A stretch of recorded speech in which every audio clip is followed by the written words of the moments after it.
Dear me, I know I'm hard on you a lot when we talk, and it's not easy listening to me a lot of times. But I wanted to try and level with you and make an attempt to encourage you. I know you tend to treat your health like it's a private project, something that you're going to figure out alone on your timetable quietly and even perfectly. But the truth should be the exact opposite. Your mind, body, and soul are social, relational systems. You're not expected to become a better you on your own. I mean, it's one thing to experience a setback even though you've given it your best shot. But it's an entirely different ballgame when you know you are losing because you are too stubborn, scared, or self-centered to ask your teammates for help. Isolation prevents association, but association permits collaboration.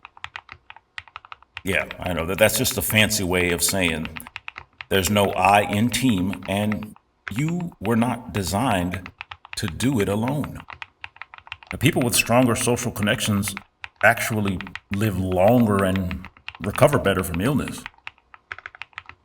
In one major meta-analysis, researchers found that stronger social relationships were associated with roughly a 50% greater likelihood of survival compared with weaker relationships. And that's a benefit as powerful as someone making the decision to quit smoking.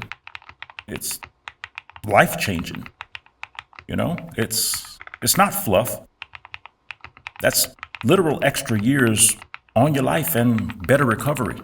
So when you feel embarrassed or humiliated about needing help, whether it's admitting you can't sustain a diet on your own, you're struggling with mood or anxiety, you need accountability to move your body more. Maybe it's even the unhealthy, sinful addictions you know you need to leave alone. Remember, connections to others isn't some disingenuous, make you feel good participation trophy. It's the combination of medical, psychological, physical, and spiritual principles that make you, you.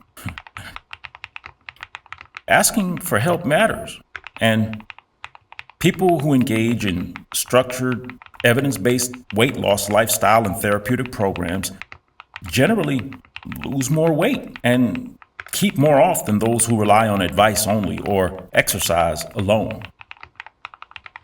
You gotta find that happy place of balance. For example, clinical interventions involving trained professionals on average show lasting and meaningful weight loss in the program participants, especially looking at the first 6 months, compared with minimal change for, say, advice-only groups.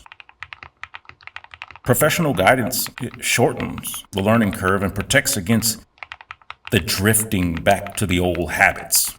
And you know all about that. And mental health care is life-saving.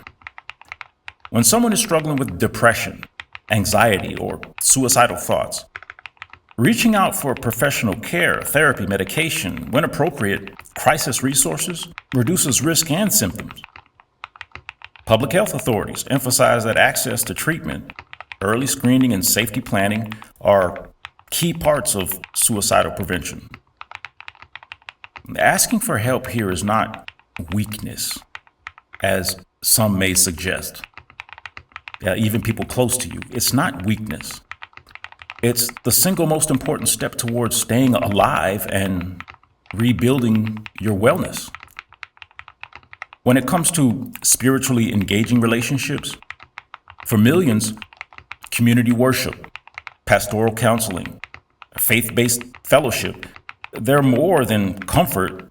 They're linked in the literature to better mental health outcomes, improve quality of life, and resilience in the face of illness. Spiritual communities, or even individualized practices that give you that sense of purpose and social support, they've been proven to be incredibly beneficial to an individual's well-being. So let's talk about why you would, or really why you have often decided not to seek the help you need. Shame. Yeah. Pride. Yeah, you know that one. You know that one well. Embarrassment. Humiliation. These are powerful realities, and they have the power to keep you small, if you will. It's like pride whispers that needing help is failure or weakness. Or shame says, you're the problem and there's no hope for you. And humiliation can lead people to believe that life isn't even worth living anymore.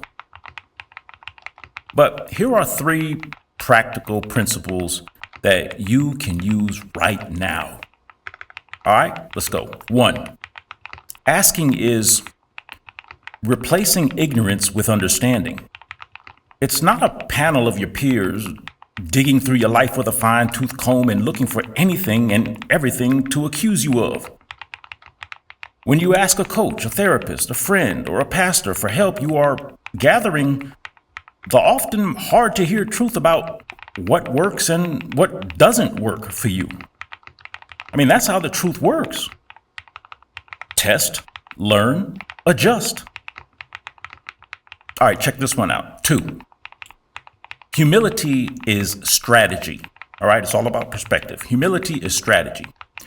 Letting go of this, I should do this alone kind of mentality, it opens you up to faster progress.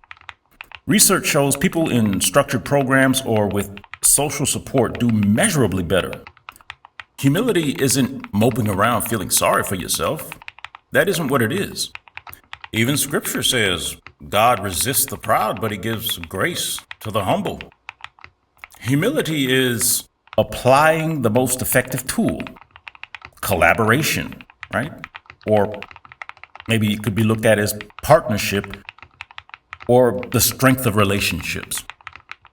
And finally, principle 3, start small. And you don't need to tell your whole life story when you ask for help. Start with, hey, can you check in on me once a week? Or can you help me find a church home? Maybe, do you recommend a physician in the area, right? Small, specific asks, what they do is they reduce the risk of fear, and it builds confidence to ask again. All right, now, some practical steps to make asking easier. All right, identify one trusted person. Just start with one. And one professional resource. Who are those people, and contact them this week. Script 2 or 3 short lines you can say when you feel stuck, like you can't move. It could be something like, I'm trying to make a change and could use some accountability. Would you help me? Or, I'm having a hard time with blank. Who do you think could help me? You could use community resources, right? This can help you ask for help, like support groups, faith communities, employee assistance programs, telehealth. In fact, evidence shows remote therapy in app-based interventions can actually be helpful when access is an issue. And finally, I'm gonna leave you with this. Courage isn't the absence of fear. It's the decision that something else matters more than the fear, and you're willing to ask for help even if it scares you stiff. Look, man, if living healthier matters to you, more energy for your kids, better sleep, fewer doctor visits, fewer days lost to your bad mood. If If these things truly matter, then ask for help.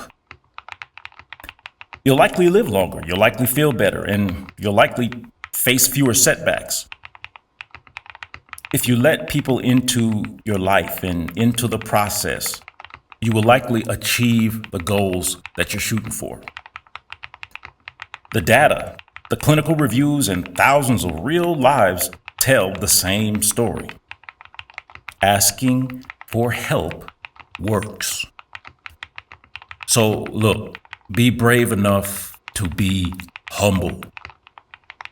Be grateful enough for what you have and what you are blessed with to get the help you know you need, even if you don't want to ask for it. And remember, when you reach out, you're not admitting defeat. You're choosing a smarter, kinder, more effective path forward. All right? Ask for help. Much love, me. Dear you, please like and subscribe.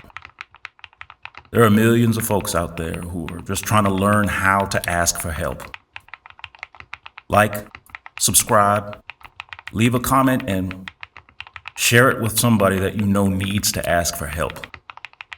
The end.